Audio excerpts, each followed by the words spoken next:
the buzz on the spin. The sound of the brawl yards hits before the dry baking heat, cheers and the ringing of metal on metal. Then the heat slams into them both, and Zizzy makes a face. "I can feel my skin cracking already," Zizzy mutters. "Imagine how bad it would be if you still had that entire collection of piercings. Why would they make it worse? They could heat up in here and burn you from the inside," Hoagie replies, and Zizzy shudders. "No thanks. Getting them caught while we were all having fun times was enough for all of to ditch most of it," she says as she follows him out of the staff exit. "It's just easier to get around the station if they don't have to navigate the crowds." Some of the girls put them back in after getting up in the morning, kinda like those painted on tattoos. "Yeah, but we all sleep together now. Takes too long climbing out of the pile to get all properly blinged out anymore. It's just easier to carry an ablator and a snarl around," Zizzy says, and Hoagie shrugs. "I've always been more the speak softly and carry a big stick type," Hoagie remarks as they start moving through the sections. "All right, you've got the visor so you're my eyes. Point out any cloaken you see." "Any of them? Aren't we just looking for one?" People like to talk to others like themselves, even if they don't realize that most races are pack or herd animals. Or hive. Hoagie concedes as Zizzy stands on his shoulders and he suppresses a wince.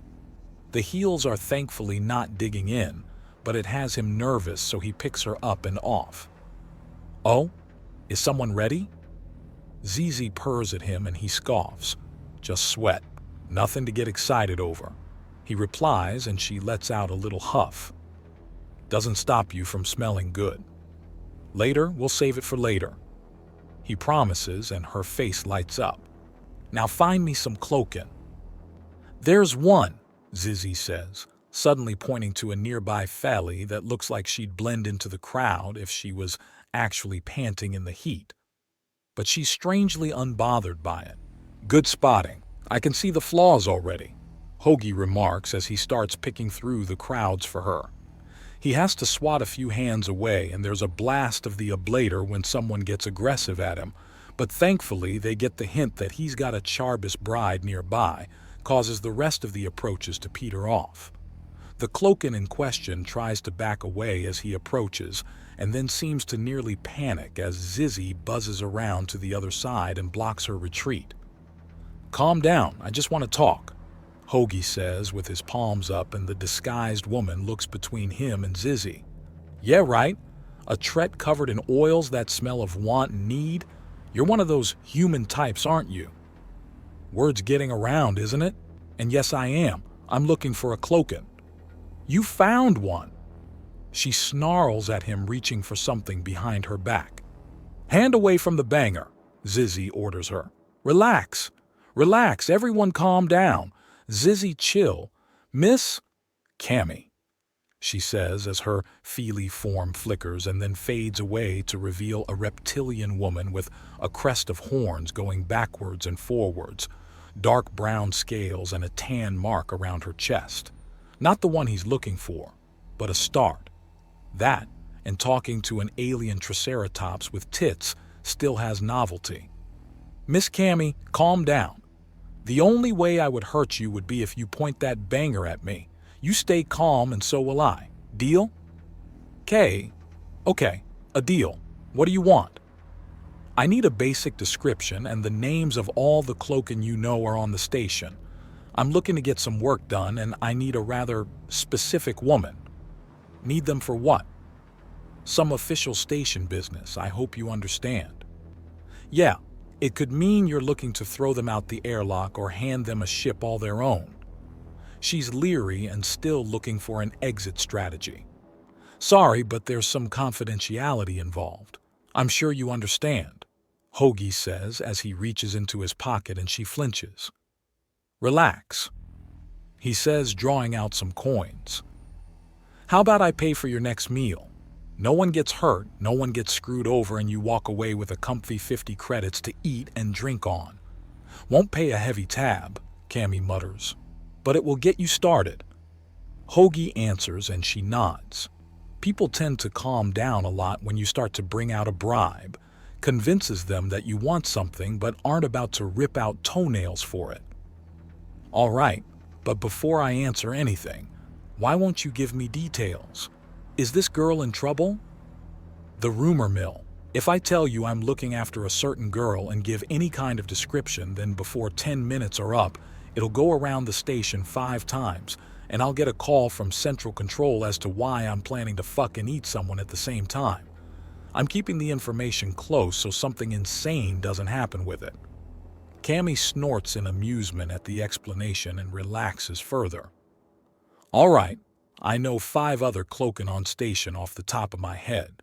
Shmi is in Deck 8 talking about getting some kind of training there. She has mostly green scales with brighter green around the eyes. And she has a bunch of multicolored feathers going all over the place on the top of her head like they were glued on by an idiot. She explains as Hoagie types everything down into his communicator. There's Isla, who's somewhere in this deck with me. Deep tan and brown scales, both lighter than me. Horns like mine, but sorta spirally.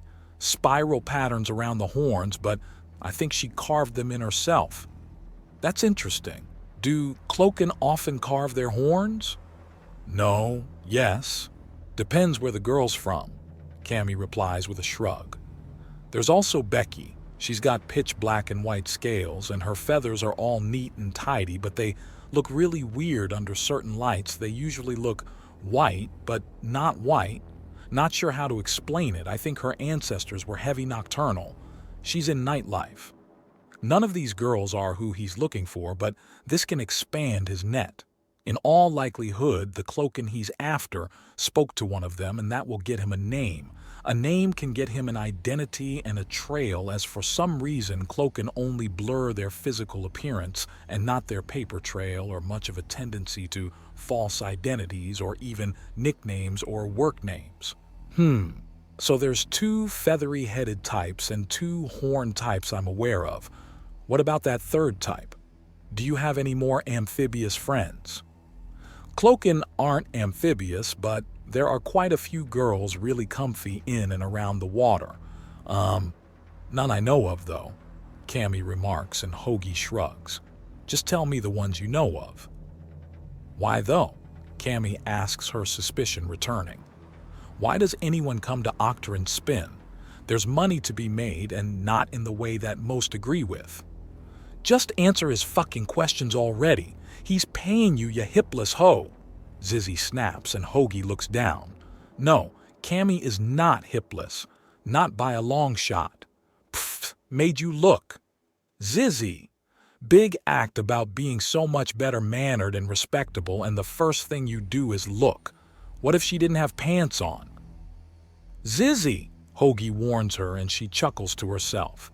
Cammy, the information, please. You've told me about Shmi, Ela, and Becky. You said you know about 2 more. Sure, Verity and Helen. Verity is really acrobatic with smooth, shiny gray scales with blue eye scales and swept-back horns. Helen, though, the girl is a mess. She keeps stumbling from thing to thing, doesn't take much care of her scales, and seems to barely know what she's doing or where she's going. Really? Can I get a description for this girl? I might be able to throw her into some kind of rehab if she needs it. That would help. She stumbles around hivers and here in the brawl yards a lot. She had some feathers, but they're mostly plucked and only has tiny horns. Oh, she does have this beautiful, bright purple crest that her terrible self-care hasn't busted yet. It's from chin to chest. I see. Thank you for your time. Also, this Helen sounds like the sort that needs help before she drags someone down with her. If you spot her again, give me a call and I'll come to see if I can't give her a leg up. Really? Well, aren't you the friendly type? What's your angle? There are few firmer friends than someone you pulled out of a death spiral. That, and it gives me the warm fuzzies to help people. Call it a legacy of a misspent youth. Hoagie says, passing over a handful of credit discs and then holding his communicator close to her. She brings out her own and they tap together. Here's to your lunch and my number. Call me if you see Helen. Someone burning out on the station is bad for everyone, including the burnout. I'm gonna put this down as a human thing. My kind has been known to pack bond with figments of our imagination when the going gets tough.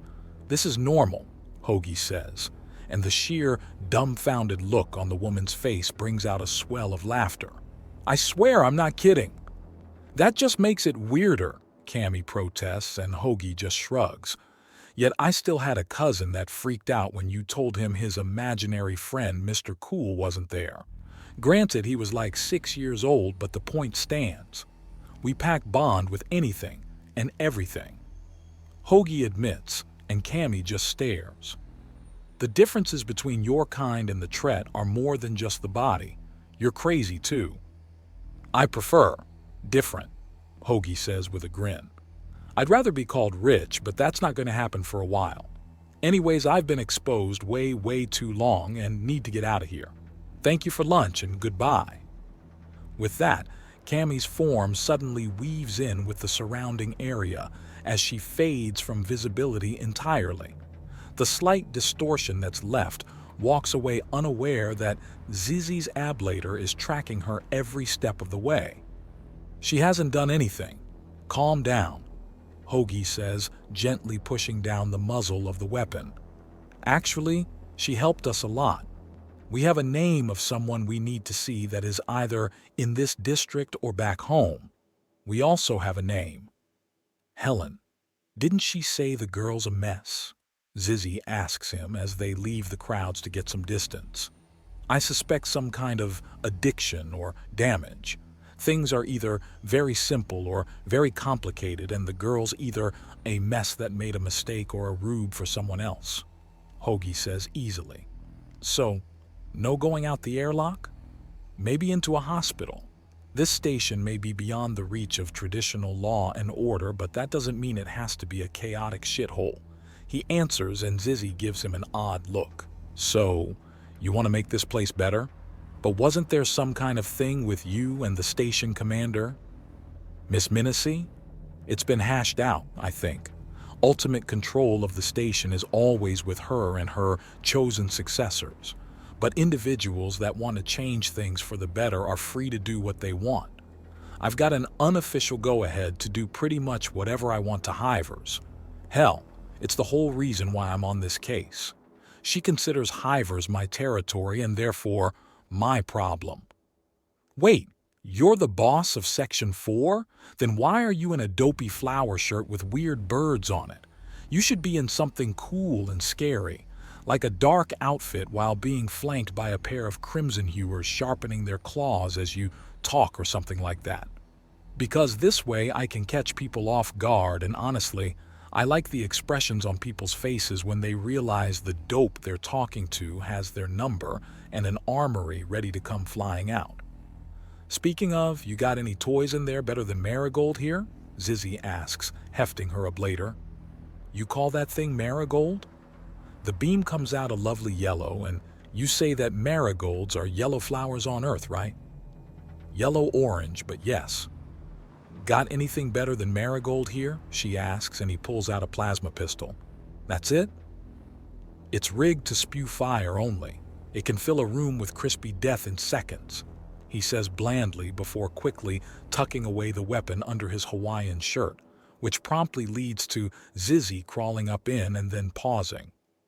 Sweet nectar!